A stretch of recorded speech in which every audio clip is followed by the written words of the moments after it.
Hi everyone, my name is Steph, this is the Novelty Corner and welcome back to my channel. Today I have a Books Beside My Bed video for you where I wrap up the last 7 days worth of reading.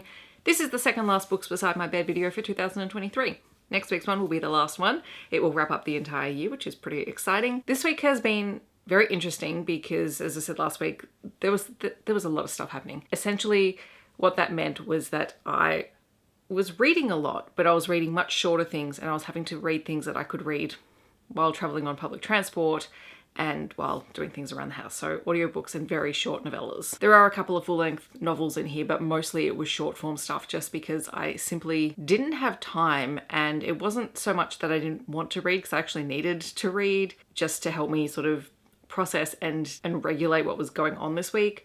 But like, time was a serious factor. So you're going to see what I'm talking about in a moment. First off, I do want to say that I finished my reread of Packing Around by Emily Rath. This is the first book in the Jacksonville Rays series. I was buddy reading it with my friends and I was highlighting as I was reading. And it was interesting on this reread because I still love this book. I love all of the characters, but I've also since read tons and tons of hockey romance books since this came out. And so while it's still a favorite, it's not necessarily sitting right up there with my all-time favorite hockey romances, and that's okay because I do enjoy this book, and what I enjoy it for so much is the polyamorous relationship and the couple dynamics and the personalities that are in this book and the world that it sets up, because it does very much set up this found family element. Family is a huge part of this book, and it's so funny because we were talking in our group chat while we were reading about how certain things don't work for certain people, tropes, kinks, whatever. And a lot of the stuff in here doesn't work for me, and that's fine. And it's never worked for me, but it never bothers me because I've read so many other bonkers books with completely random things in there. I'm like, in the grand scheme of things, it doesn't matter if it doesn't align with things that I personally like or dislike or whatever, because I'm 100% here for the characters. I'm 100% here for the just ease of reading experience that Emily Rath has. She's a very readable author. Everything is fast paced. It is difficult to put down once you start it if it's your thing.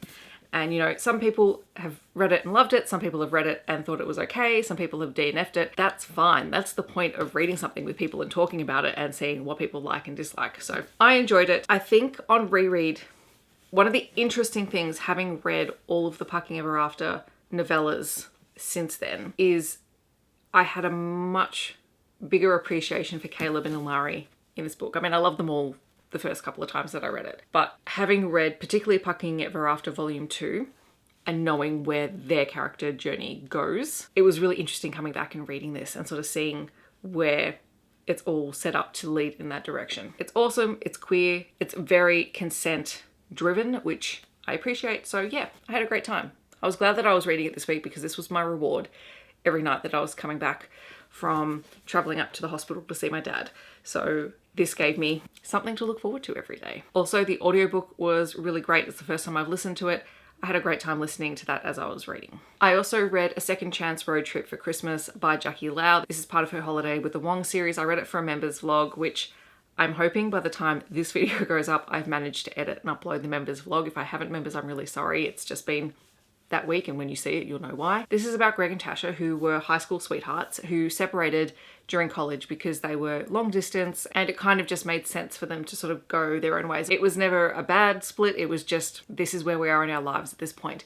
And then Greg is coming home for Christmas and his mum asks him to pick Tasha up because their families are friends, and she's coming home, but her car is being serviced or something like that. And so it is a forced proximity, snowed in situation as they are road tripping back home for Christmas, and they end up caught in a snowstorm and having to stay in a hotel where there's only one bed and sorting out their feelings for one another, because it was never that they stopped loving one another. It's just that they were on different paths initially, although they're both engineers of different kinds, which is really cool. And so yeah, they sort of rekindle their relationship and then they come home for Christmas, and it was short and sweet and I really enjoyed it. I also finished the Mindf series by St. Abbey. That included book 3, which was Scarlet Angel, book 4, which is All the Lies, and book 5, which was Paint It Red. I listened to all of these on audio from Libby, and they're all about 3 or 4 hours long, and I listened to them all sped up anyway, so it was not a very long listen for me. It is very much a romantic suspense / romantic thriller type story. I think I talked about it last week. So the The heroine in this story is a serial killer and the hero is an FBI agent who ends up working eventually on her case because she and her brother were terrorized. She was sexually assaulted, physically assaulted, and nearly died, and her brother was killed. And then basically her entire family was run out of town. And now that she has survived, she has taken on a new name. She and her brother's former boyfriend and her best friend are taking revenge on the men who did this to her and to her family. And it's a really interesting story because it does call into question, where do you stand? Where is your moral line? Particularly for our hero Logan, who is the FBI agent, because he's rapidly realizing there is a very corrupt system in the town where Lana grew up. There's a very cult-like feel as particularly in these 3 books, they end up going back to her hometown and are working through the past crime. And of course, in these 3 books, Logan also figures out that Lana is the girl from the past. At the moment, he doesn't know that. And he realizes that she is a serial killer and has to deal with that and has to process what he feels about that. And he makes a doozy of a mistake initially. But all of these characters were just very compelling. The story itself is very fast-paced, very gripping. It is very bloody and gruesome. There's a lot of content and trigger warnings in this one. Like it's very confronting. The violence and the killing is quite graphic on page, so be aware of that going into it, but it was incredibly well done. All right, I also read Just for the Holidays by Adriana Herrera. This was a fun little holiday novella about Gail and Perla. Both characters are, I think, Puerto Rican, but someone feel free to correct me in the comments if I'm incorrect. That was the note that I'd made when I was reading. And this is also a second chance romance. They were dating in, I don't think it was high school, I think it might have been college. But Gail has gone on to become a very successful A-list actor, and Perla is the casting director for her family's production company, which is really specializing in Latinx productions. Right before Christmas, she is tasked with trying to convince Gail to sign on for a project that his manager, his uncle, has told him not to sign on for. This means that she ends up going to his place where his family are just before Christmas, and she ends up snowed in there because the weather changes and she can't fly out to meet her sister for Christmas. And so the two then have to really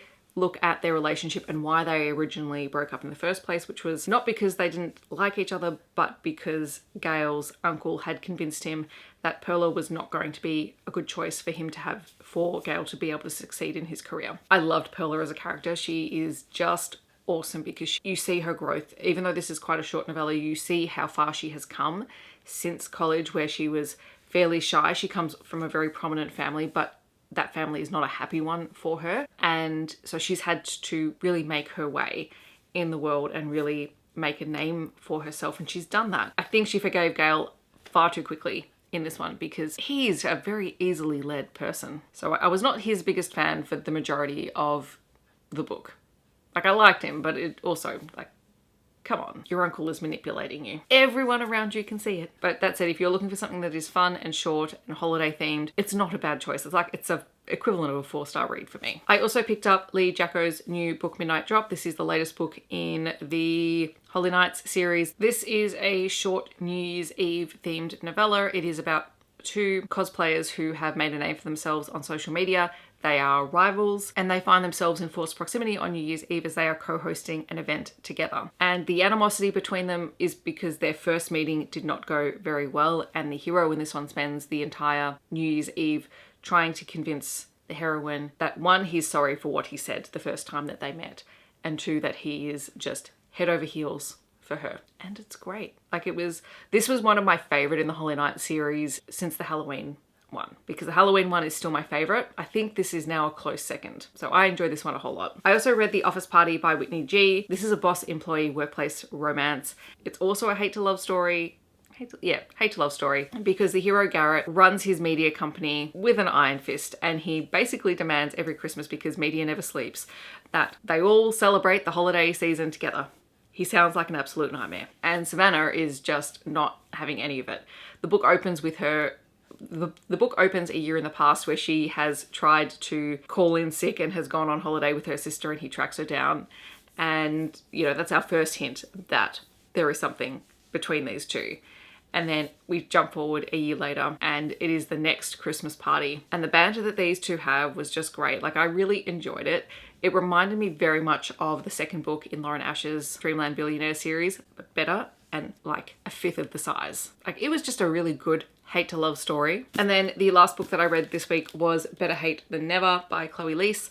This one is the second book in, oh God, I can't remember what the series is called.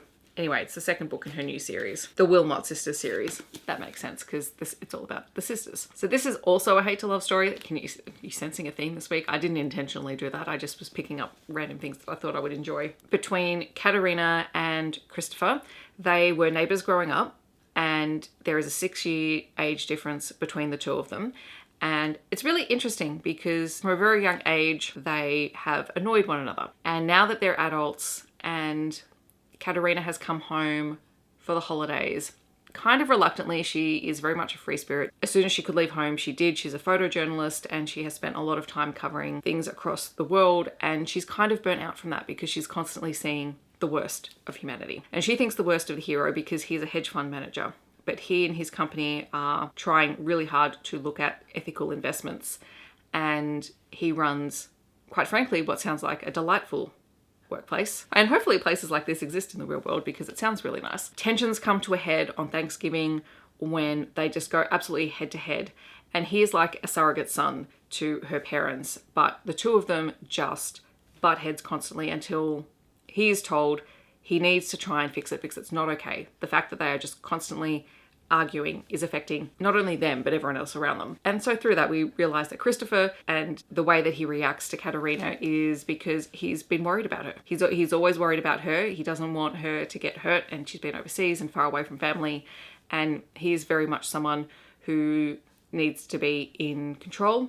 And his parents were killed when he was quite young. And so he was raised by his grandmother and the Wilmots. And so there's that trauma background that really informs a lot of his character. He also has chronic migraines, which was great representation to see on page because I suffer from migraines, not chronic migraines, but I do get them. So I was, yes, exactly this. But I also have family members who are dealing with chronic migraine issues.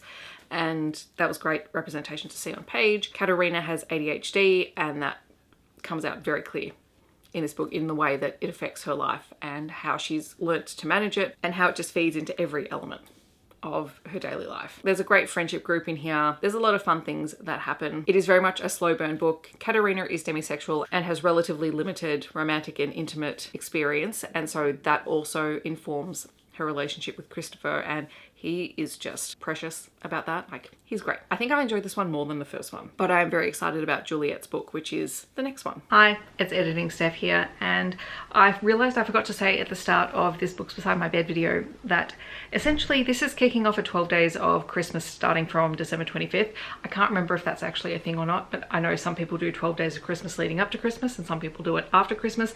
But essentially I had 11 videos planned, like 11 videos in a row planned from this video on into the first week of January. And then I realized I actually had a 12th video.